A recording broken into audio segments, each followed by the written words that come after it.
হয়ে গেল। এই দৃশ্য দেখে ফেরেশতারা বলে, ইয়া রাব হাল মিন খালকিকা আশাদ্দু আলাল জিবাল। আল্লাহ, পাহাড়ের এত শক্তি, পৃথিবী কাঁপতেছিল, পাহাড় আপনি ঠুকে দিলেন, পৃথিবীর কাঁপাকাঁপি বন্ধ হয়ে গেল। আপনার সৃষ্টির মধ্যে পাহাড়ের চেয়ে শক্তিশালী কিছু আছে? আল্লাহ বললেন আছে। সেটা কি? আল হাদিদ। আল্লাহ বললেন সেটা লোহা, কারণ লোহা দিয়ে পাহাড় কাটা যায়, ঠিক কিনা? লোহার কথা শুনে ফেরেশতারা অবাক, লোহা পাহাড়ের চেয়ে শক্তিশালী? ফেরেশতারা প্রশ্ন করলো, ইয়া রাব্বি হাল মিন খালকিকা আশাদ্দু মিনাল হাদিদ। তাহলে আপনার সৃষ্টির মধ্যে লোহার চেয়ে শক্তিশালী কিছু আছে? আল্লাহ বললেন আছে। কি সেটা? আন্নার, আগুন। কারণ আগুন লোহাকে কি করে? গলিয়ে ফেলে। ফেরেশতারা শুধু অবাকই হচ্ছে। ফেরেশতারা বলে আগুনের চেয়ে শক্তিশালী কিছু আছে? আল্লাহ বলে আছে আল মা, পানি। কারণ আগুনে দাউ দাউ করে জ্বলে ওঠা আগুনের মধ্যে পানি দিলে আগুন অস্তিত্ব হারায়। ফেরেশতারা শুধু অবাকই হচ্ছে। তারা বলে তাহলে পানির চেয়ে শক্তিশালী কিছু আছে? আল্লাহ বলেন আছে রিহ, বাতাস। কারণ বাতাস পানিকে একদিক থেকে আরেক দিকে নিয়ে যায়। জলের মধ্যে বায়ুর উচ্ছ্বাস লাগলে জলোচ্ছ্বাস তৈরি হয়, ঠিক কিনা? ফেরেশতারা আবার অবাক হয়ে বলে তাইলে বাতাসের চেয়ে শক্তিশালী কিছু আছে? আল্লাহ বললেন আছে। সেটা কি?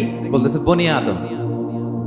ওই মানুষ শক্তিশালী যে গোপনে দান করে, এত গোপনে যে ডান হাত কি দান করলো, বা হাত সেটা টের পায় না। পড়েন সুবহানাল্লাহ। এই লম্বা হাদিস বলার বা বোঝানোর মূল উদ্দেশ্য হচ্ছে আল্লাহ পাহাড়কে সৃষ্টি করেছেন। ওয়া ইলাল জিবালি কাইফা নুসিবাত। পাহাড়কে আল্লাহ তাআলা জমিনের মধ্যে এভাবে সেট করেছেন। আল্লাহ বলে ওরা কি একটু পাহাড়ের দিকে তাকায় না? আকাশের দিকে তাকায় না? ওরা কি একটা উটের দিকে তাকায় না? ওয়া ইলাল আরদি কাইফা সুতিহাত। ওরা কি জমিনের দিকে তাকায় না? জমিনকে কিভাবে আমি বিস্তৃত করেছি। আমরা তো কত চমৎকার মাটি দেখি, তাই না? বীজ রোপণ করে দিলে কি উর্বর জমি, হ্যাঁ, ঘাস লতা পাতা ফলমূল হয়। আসলে পুরো পৃথিবীটাই কি এরকম নরম? না, অনেক স্তর আছে।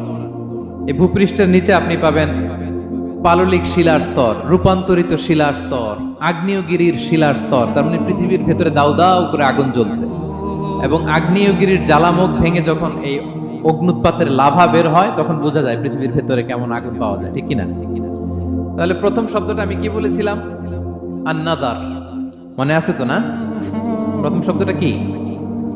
আল্লাহ বলে তারা কি নজর করে দেখে না কিভাবে আকাশ বানালাম, উট সৃষ্টি করলাম, কিভাবে জমিন বানালাম, কিভাবে পাহাড় বানালাম? তাহলে এই যে নজর বা অবজারভেশন, রিফ্লেকশন, এটার প্রতি আল্লাহ তাআলা আমাদেরকে উৎসাহিত করেছে। প্রথম পয়েন্ট ক্লিয়ার। মোট পয়েন্ট আলোচনা করব 4টা। বলেন তো কয়টা? একটা ক্লিয়ার। 2 নাম্বার কি ছিল দেখি, কার মনে আছে কিনা? আল আকল, রাইট, কমন সেন্স, রিজনিং। আমরা যেন আমাদের কমন সেন্স খাটাই, কোরআনের পরতে পরতে আল্লাহ তাআলা আমাদেরকে উৎসাহিত করেছেন। এবং ইন্টারেস্টিংলি জাহান্নামীরা যখন জাহান্নামে যাবে, তারা কি বলবে জানেন? সূরা মুলকে তারা বলবে ওয়াকালু লাউ কুননা নাসমাউ আও নাআকিলু মা কুননা ফি আসহাবিস সাঈর। তারা বলবে হায় রে, নবীদের কথা যদি মানতাম আর যদি একটু কমন সেন্স খাটাইতাম, তাহলে তো জাহান্নামে আসা লাগতো না। ওই দিনের এই আফসোসে কোনো কাজ হবে? প্রিয় ভাইরা, ওই দিন যত আফসোস করেন কোনো কাজ হবে? তাহলে জাহান্নামীরাও আফসোস করবে, হায় রে, একটু যদি আকল খাটাইতাম, তাইলে আজকে আর জাহান্নামের আগুনে পোড়া লাগে না। নবীদের কথা যদি শুনতাম আর যদি আকল খাটাতাম, কি খাটাতাম, তাইলে আজকের এই কঠিন অবস্থা আমাদের পড়া লাগতো না। কোরআনের বিভিন্ন আয়াত আল্লাহ তাআলা আমাদেরকে বলেছেন আফালা তাআকিলুন, তোমরা কি আকল খাটাবা না? এই যে দামি কমন সেন্স দিলাম, একটু বুদ্ধি কি খাটাবা না? আকল খাটাবা না তোমরা? এবং কোরআনের একটি আয়াতে আল্লাহ তাআলা বিভিন্ন কসমিক সিম্বলস, ন্যাচারাল ফেনোমেনা, এগুলো উল্লেখ করে সবশেষে তিনি বলেছেন লা আয়াতিন লিকাওমি ইয়াকিলুন। নিশ্চয়ই এগুলোর মধ্যে নিদর্শন রয়েছে, সাইন রয়েছে। কাদের জন্য? লিকাওমি ইয়াকিলুন, যারা আকলবান, যারা কমন সেন্স খাটায়।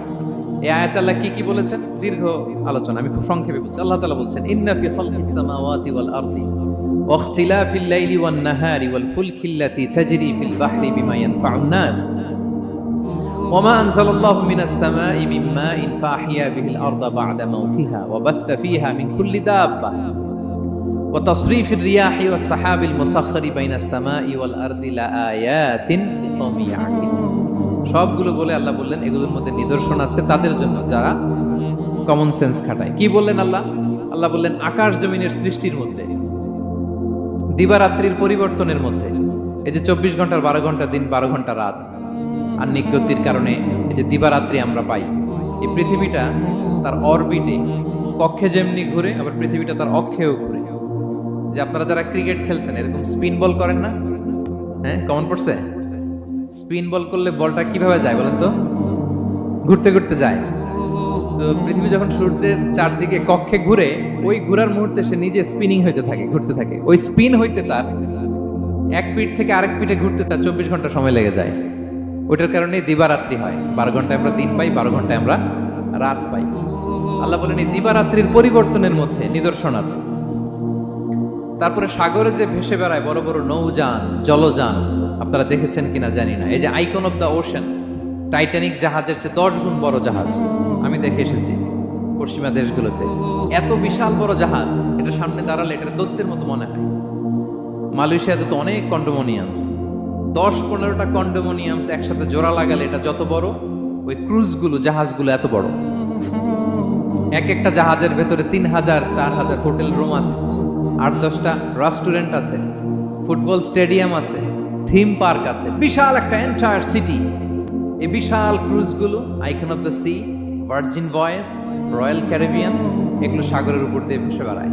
আল্লাহ বলে ওয়াল ফুলকিল্লাতী তাজরি ফিল বাহরি বিমা ইয়ানফাউন নাস, সাগরের উপরে বিশাল বড় বড় ক্রুজগুলো ভেসে বেড়ায়। এর মধ্যে নিদর্শন আছে।